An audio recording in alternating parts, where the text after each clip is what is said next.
So when you hear the word populism, what comes to mind? Probably guys like Donald Trump, right? Or maybe Brexit. But what if I told you that halfway across the world, a totally different and honestly kind of stranger brand of populism has been bubbling up for decades? Yep, today we're heading down under. We're going to dive into the really unique political scenes in Australia and New Zealand. So that brings up the big question, right? Is there something distinct going on down there? I mean, you've probably heard names thrown around, like Australia's Pauline Hanson or New Zealand's Winston Peters, but you almost never hear people talk about them in the same breath. So that's what we're going to do. We're going to dig in and see if there's a real antipodean populism and figure out what makes it tick. Okay, to really get this, we've got to shift our perspective on populism. See, it's not just some ideology or a list of policies. It's a performance. It's a style. It's all about flaunting the low, the so-called ordinary, authentic, salt-of-the-earth people, against the high, which is the polished, out-of-touch elite. And this idea, politics as a show, that's our key. It's how we're going to unlock what's really going on down under. All right, so what's in this special sauce, this antipodean mix? Well, it's for sure not just a carbon copy of what you see in other places. It's more like a unique recipe, yeah. It borrows a few ingredients from different populist traditions and whips up a flavor that's totally its own. And you can really see how it ends up being this kind of hybrid. On one hand, it definitely grabs that strong us versus them nativist vibe from European populism. But then it stirs in this rural, protectionist, and kind of anti-neoliberal focus. And by that, I mean a real suspicion of free market policies. That part feels much more like what you'd see in North America. It's really a blend of both. Okay, theory is great, but let's see how this actually works on the ground. We're heading to Australia first, and our first stop, Queensland. This is a state that's become a serious hotspot for populist politics. So, welcome to Queensland. Now, in Australia, this state, well, it has a reputation for being a bit different.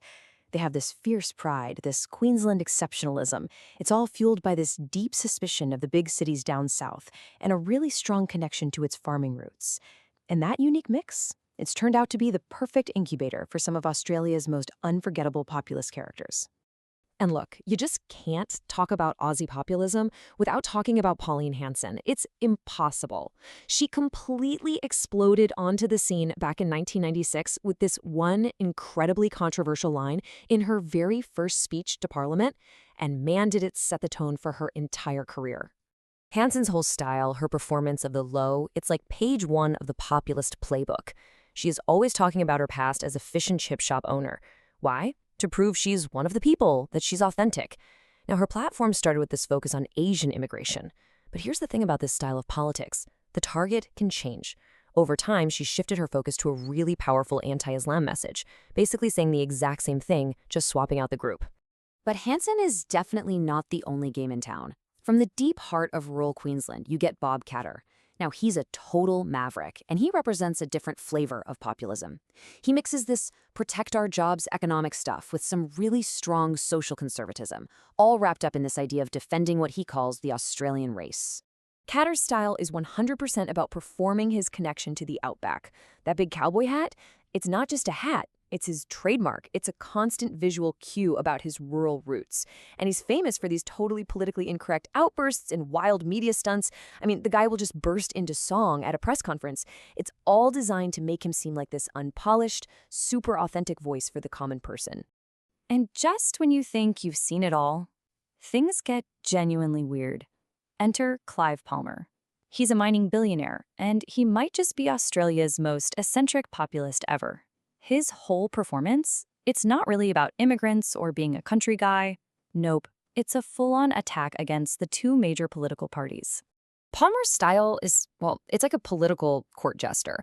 He uses his insane amount of money to fund these huge campaigns, and at the same time, he's pulling off these bizarre media stunts. We're talking everything from twerking in music videos to announcing he's going to build a new Titanic. His policies are kind of all over the map, but the message underneath it all is super simple. The professional politicians are failing you, and I'm the rich outsider who can actually fix things. Okay, so you've got all these loud, media-hungry characters. You'd think populism would be just running the show in Australia, right? But here's the twist.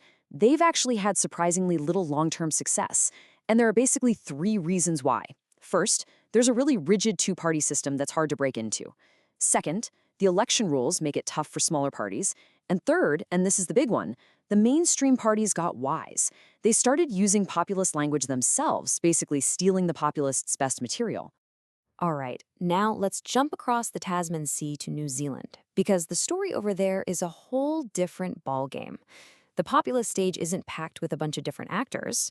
Nah, it's a one-man show, and it's been dominated by one guy for a very long time. And you can see the difference right here. While Australia has this revolving door of populists who can't seem to get a real grip on power, New Zealand has one singular figure who hasn't just survived for decades. The man has thrived. We're talking about holding some of the most powerful jobs in the entire country. And that man is Winston Peters. For more than 30 years, he has been the kingmaker of New Zealand politics. He decides who forms the government, and he's done it with both major parties. His platform is like the classic populist cocktail. He goes after free market policies, he hammers on about immigration, and he targets what he calls the Maori industry, which is his controversial term for any program aimed at helping Maori people. And Peters, he is a master of the anti-elite performance. This quote says it all, doesn't it? He paints this hilarious, vivid picture of his enemies, these out-of-touch city elites, and it connects so powerfully with his supporters. He's way smoother than the Australian populists for sure, but his attacks are every bit as sharp. So what's his secret? I mean, how did Peters manage to have such a long, successful career when his Aussie counterparts just fizzled out? Well, the answer isn't just his style, it's the system itself. See, back in the mid-90s, New Zealand completely changed how they vote. They got rid of their winner-takes-all system and brought in a proportional one. This totally blew the doors open for smaller parties and created the perfect playing field for a clever operator like Peters. It's really no surprise that his party had its best election ever in the very first vote under these new rules.